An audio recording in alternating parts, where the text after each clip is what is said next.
Hey there, and welcome to, well, this deep dive. You know what they say? Knowledge is power, right? And today we are plugging you straight into the power grid of the future. We're talking renewable energy, but not just like solar panels on a roof. Yeah.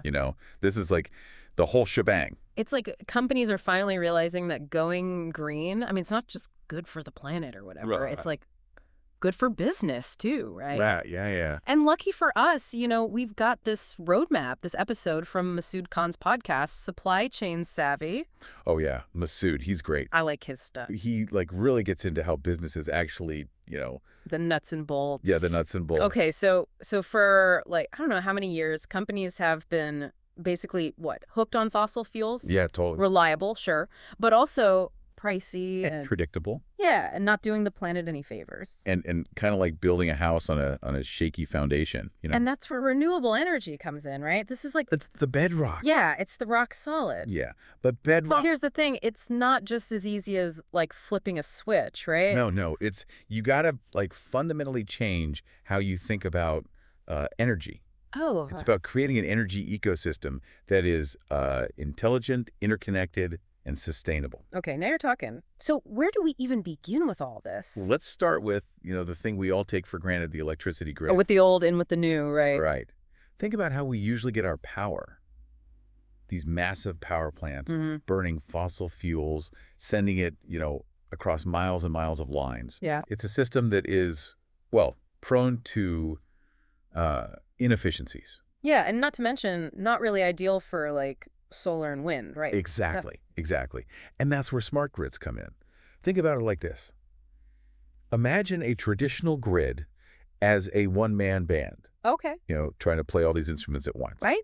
Now imagine a smart grid as a symphony orchestra Ooh. with a conductor who, expertly guides each section. So the conductor is like the smart grid, and the instruments are like the wind and solar. Precisely. Smart grids use sensors and software and automation to monitor the flow of energy in real time. So it's like if the wind isn't blowing as hard as expected, or there's like a sudden surge in demand, Yeah. the smart grid can like tap into stored energy or tell people to use less for a little bit. Exactly. Precisely.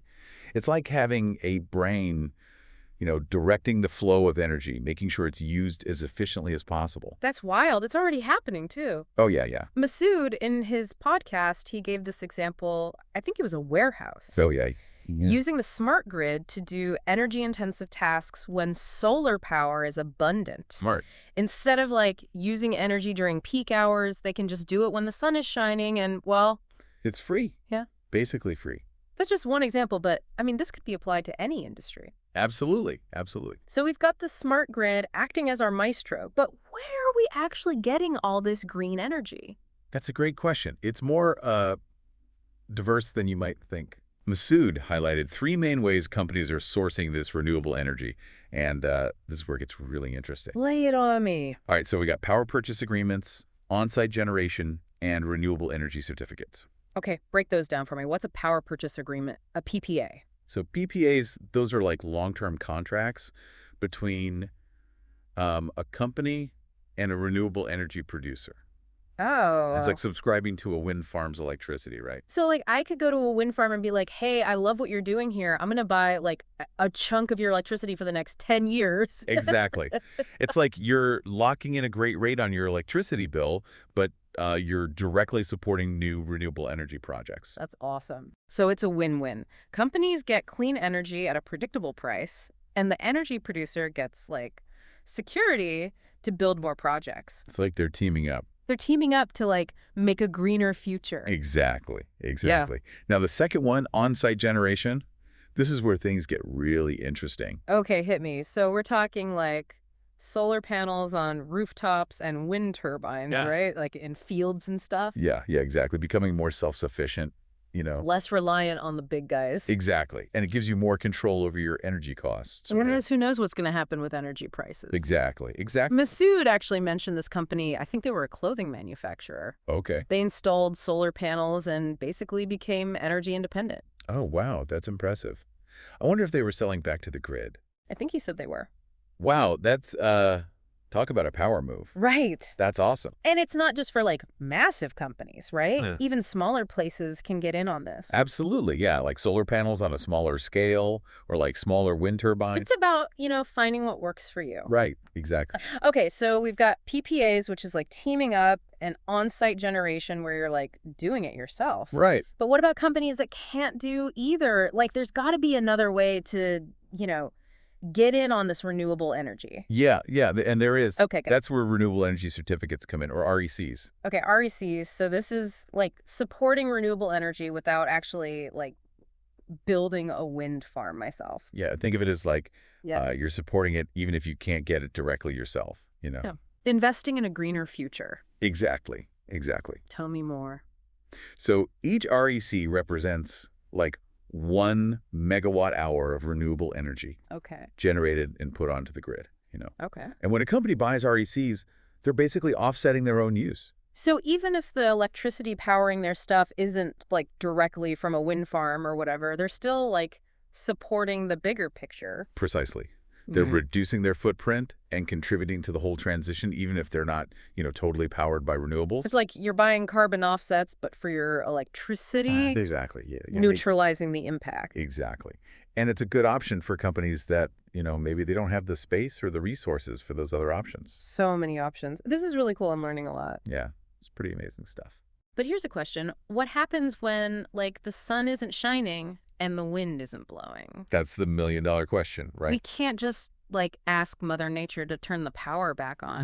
No, we can't. And that's where energy storage comes in. Because like solar and wind, it's great, but it can be a little, Finicky, yeah. intermittent, we call it. Okay, yeah. They fluctuate, Yeah. Sun goes down, wind stops blowing. What do you do? So we need to store it. Sunshine in a bottle? Exactly. I like that. Yeah. Sunshine in a bottle. But not your average batteries, Not AAs. No, we're talking industrial scale systems here. Massive. Wow, okay. Like giant power banks for the entire city. Exactly. And Masood, in his podcast, he talks about these different types of energy storage. And it's incredible how fast it's all developing. Okay, so what are we talking about here? So one of the most promising is lithium-ion batteries, Okay. like in our phones, Yeah, but like way bigger. way bigger. These things can store huge amounts of energy from solar farms, wind farms. So when the wind stops, boom, we got the battery. Exactly. Backup power, ready to go. That's wild. Are there other types too, or is that like the main one? Oh, no, there are flow batteries. Okay. Those are better for storing energy for longer. Oh, okay. So different batteries for different situations. Exactly. And then there's pump hydro storage, which has been around for a while, actually. Pumped hydro. What's that? Is that like a giant water balloon? It's a pretty cool concept, actually. Okay. So you pump water uphill to like a reservoir Yeah. when you have extra energy. And then when you need energy, you let it flow back down and it spins turbines. Oh, that's really cool. Using gravity. Exactly. Like we already have some of the technology. We just need to like use it differently. Exactly. That's what's so exciting about this. It's about innovation. Okay, so we've got the renewable energy sources, we've got the smart grids, we've got these storage solutions. Do we even need those big power plants anymore? Right. It makes you wonder. And it leads into the whole trend of decentralization, which is really interesting. Decentralization. All right, tell me more about that. What is that? So does that mean like everyone's going to have a wind turbine in their backyard now? Not quite. Not quite. But it is about moving away from those big, central power plants. Okay. It's more like spreading out the energy, generating it closer to where it's used. Oh. Like imagine your company has got solar on the roof, a wind turbine, and it's all managed by this little microgrid. Microgrid. Is that like a tiny smart grid? Exactly. Like a mini version, yeah, just for like a factory or a neighborhood. Oh, Instead of getting power from miles away, you've got your own little system. wow. So if the main grid goes down, You're good to go. The microgrid just keeps running. that's awesome. Some of them can even switch back and forth, between their own power and the main grid, depending on what's best at the time. So smart. So with all this like local energy, could a company actually become like an energy seller? Exactly. That's the cool part. Uh, Masood used this term, I love it, prosumers. Prosumers. What is that? Like a professional consumer? Kind of. It means they're both producing and consuming the energy. So they make their own renewable energy, use what they need, and then sell the extra, maybe back to the grid, maybe to their neighbors. Wow. So it's like they're not just using energy, they're part of this whole Like, Ecosystem. yeah. Exactly. Yeah. And it's not just individual companies either. Masood talked about like whole communities doing this. Really? Yeah, businesses, neighborhoods, even cities, all teaming up, sharing resources. That's amazing. Okay, but with all this going on, how do companies even keep track of it all? It's a lot. It is a lot. And that's where, you need that brain power. Right. That's where data comes in. Okay, I was hoping you'd say data. I love a good data deep dive. Of course you do. And remember our symphony. The conductor and the instruments, yeah. We need a way to conduct all this energy, right? Yeah. And that's where AI comes in. Okay, so AI is like the conductor. I like it. Exactly. You can take all this data, see the patterns, and make decisions way better than we ever could. Give me an example. Okay, so predictive analytics, right?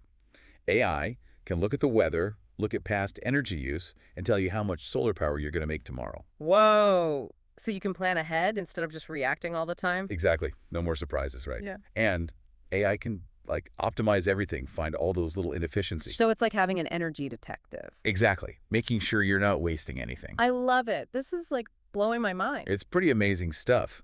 And it's not just within a company. AI can even help companies trade energy with each other. Wow. Okay, so we've gone from like basic solar panels to like AI-powered energy trading. Right. And it's all about being smarter and more efficient with our energy. I am so glad we did this deep dive. This is like the future of energy. It is. And it's not just about being green. It's about being resilient, being ready for whatever comes next. Totally. To our listener who requested this, we hope you are as excited about this as we are. It's pretty exciting stuff. This is just the beginning, and we're like at the forefront of this whole energy revolution. And the best part is, we all have a part to play in this. Exactly. It's not just about big companies. It's about individuals making choices too. So true. Well, that's our deep dive into renewable energy. We hope you learned something new and feel empowered to, make a difference. Absolutely. Get out there, learn more, and let's build that clean energy future together. Until next time.